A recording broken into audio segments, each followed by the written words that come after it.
बाबा, हम्म। मैं कह रहा हूँ कि एक मेरा दोस्त है, वो ट्रेडिंग करता है।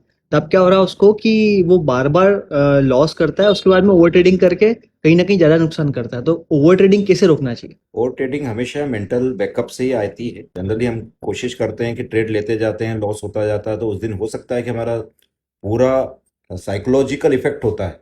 हम्म। उस दिन हमारा, आप ये मान लीजिए कि पूरी तरीके से लॉस होना ही होना है, वो दिन आपका पूरी तरीके से खराब होना है, और वो दिन ही खराब है आपके लिए। सही बात है। है ना? इस तरीके से आप उस ट्रेडिंग को तुरंत बंद करें, क्योंकि दूसरा दिन भी आएगा, ना ट्रेडिंग खत्म होने वाली है, हम्म। ना किसी तरह का उस पर ब्रेक होने वाला है कि साल में एक बार कोई चीज आ रही है और उसी दिन करना है हमको। हम्म।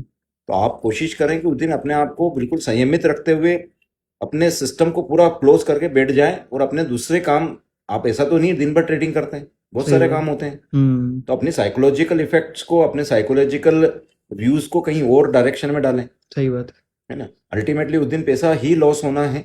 और फिर हम्म। जनरली एक ही चीज होती है ट्रेडिंग में, जिस दिन फायदा होना है उस दिन शुरुआत से ही आप लोगों को लगने लग जाएगा कि आज मेरा दिन है।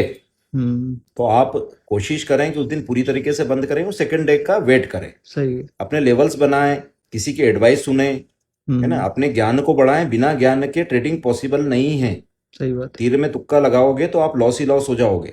सही है। कभी भी आप अर्न नहीं कर पाओगे, क्योंकि जिस तरीके से किसी भी चीज को, आप अगर इंजीनियर बनते हैं तो आपको करना पड़ता है ना, इंजीनियरिंग करना पड़ती है, 5 साल आपको देना पड़ते हैं, एक्सपीरियंस गेन करना पड़ता है। तो ट्रेडिंग भी एक एक्सपीरियंस गेन करने के बाद ही ट्रेडिंग होती है। सही बात है।